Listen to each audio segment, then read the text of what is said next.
আসসালামুআলাইকুম দর্শক, যে যেখান থেকে দেখছেন সবাইকে জানাচ্ছি আন্তরিক শুভেচ্ছা।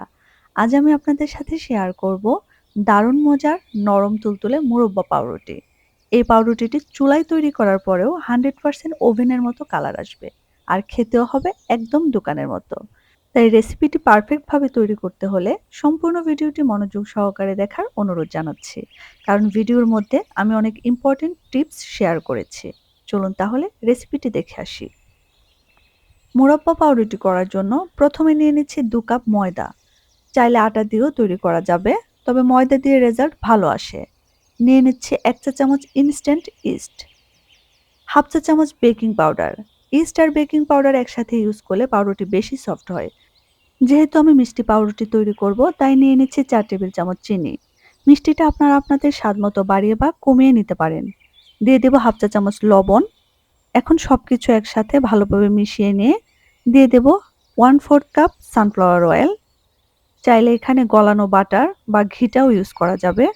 এখন সব শুকনো উপকরণ তেলের সাথে ভালোভাবে ডলে ডলে মিশিয়ে নেব।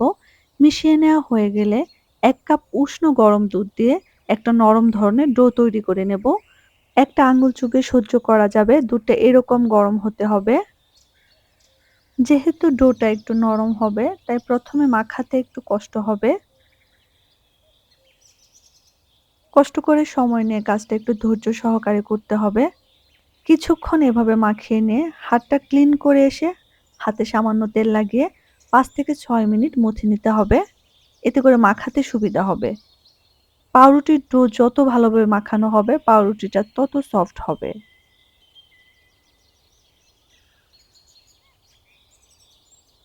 ভালোভাবে মথে নেওয়া হয়ে গেলে একটা গোল আকৃতি করে দিয়ে উপরের দিকে সামান্য পরিমাণ তেল লাগিয়ে নিয়ে একটা প্লাস্টিক র্যাপারের সাহায্যে ঢেকে গরম জায়গায় রেখে দিতে হবে 2 ঘন্টার জন্য।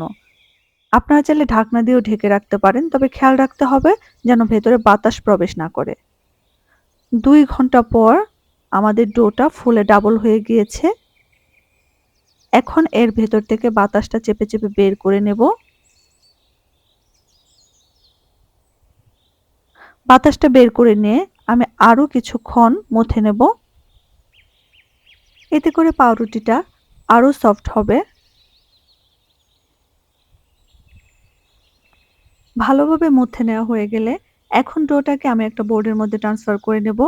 সামান্য পরিমাণ ময়দা ছড়িয়ে দিয়ে ডোটাকে আমি হাত দিয়ে চেপে চেপে একটু বড় করে নিয়ে তারপর একটা বেলুনের সাহায্যে একটা মোটা আকৃতির রুটি করে নেব।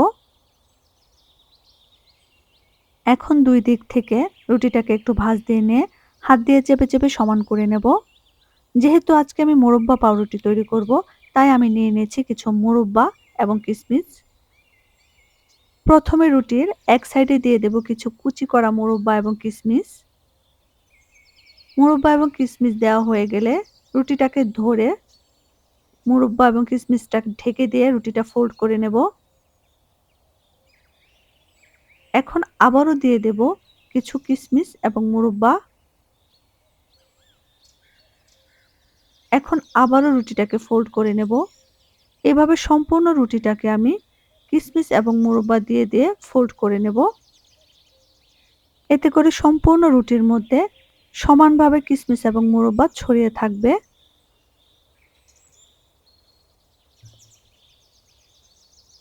এভাবে সম্পূর্ণ রুটিটা ফোল্ড করে নেওয়া হয়ে গেলে চারপাশটা এভাবে হাত দিয়ে চেপে চেপে সিল করে দিতে হবে, যাতে করে ফুলে ওঠার পর ভেতর থেকে মোরব্বা এবং কিশমিশ বেরিয়ে না আসে। হাত দিয়ে চেপে চেপে রুটির ডোটাকে একটা লম্বা শেপ দিয়ে দিতে হবে। এখন আগে থেকেই বেকিং পেপার ও তেল ব্রাশ করে নেওয়া মোল্ডের মধ্যে পাউরুটির ডোটা সেট করে দেব। সেট করে দেওয়া হয়ে গেলে ঢেকে অপেক্ষা করব 1 ঘন্টা। 1 ঘন্টা পর পাউরুটির ডোটা অনেকটাই ফুলে উঠেছে। এই পর্যায়ে ডিমের কুসুমের সাথে সামান্য পরিমাণ দুধ মিশিয়ে উপর থেকে ব্রাশ করে নেব। এতে করে পাউরুটিটি বেক হওয়ার পর সুন্দর কালার আসবে। আপনারা চাইলে দুধ বা ডিমের কুসুম যেকোনো একটাও ব্রাশ করে নিতে পারেন, তবে দুটো একসাথে মিশিয়ে ব্রাশ করে নিলে কালারটা ভালো আসে। দেখার সৌন্দর্যের জন্য উপর থেকে ছড়িয়ে দেব কিছু সাদা তিল। এটা অপশনাল, না চাইলে না দিলেও হবে। পাউরুটিটাকে বেক করার জন্য চুলায় একটা হাঁড়ি ১০ মিনিট আগে থেকেই প্রিহিট করে নিয়েছিলাম। এখন হাঁড়ির মধ্যে দিয়ে দেব কিছু লেখালেখির কাগজ। এতে করে পাউরুটিটা বেক হওয়ার পর ওভেনের মতো সুন্দর কালার আসবে। এখন দিয়ে দেব একটা স্ট্যান্ড।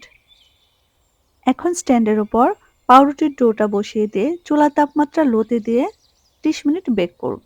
আর এখানে পাউরুটিতে সুন্দর কালার আনার ক্ষেত্রে টিপস হচ্ছে হাঁড়ির নিচে লেখালেখির কাগজ ইউজ করতে হবে এবং সিলভারের ঢাকনা ইউজ করতে হবে। ৩০ মিনিট পর পাউরুটিটা সুন্দরভাবে ফুলে উঠেছে এবং দেখুন কত সুন্দর কালার চলে এসেছে। আমার কাছে তো মনে হচ্ছে ওভেনের চেয়েও সুন্দর কালার চলে এসেছে। এখন একটু বাটার লাগিয়ে নেব, এতে করে পাউরুটিটা সফট আর গ্লেজি লাগবে। পাউরুটিটাকে মোল্ডের মধ্যে রেখে ঠান্ডা করে নিয়ে তারপর মোল্ড আউট করতে হবে, এতে করে পাউরুটিটা উপর দিক থেকে হার্ড হয়ে যাবে না। এখন চারপাশটা ছাড়িয়ে নিয়ে পাউরুটিটাকে মোল্ড আউট করে নিচ্ছি এবং বেকিং পেপারটা ছাড়িয়ে নিচ্ছি। দেখে নিশ্চয়ই বুঝতে পারছেন পাউরুটিটা ঠিক কতটা সফট আর তুলতুলে হয়েছে।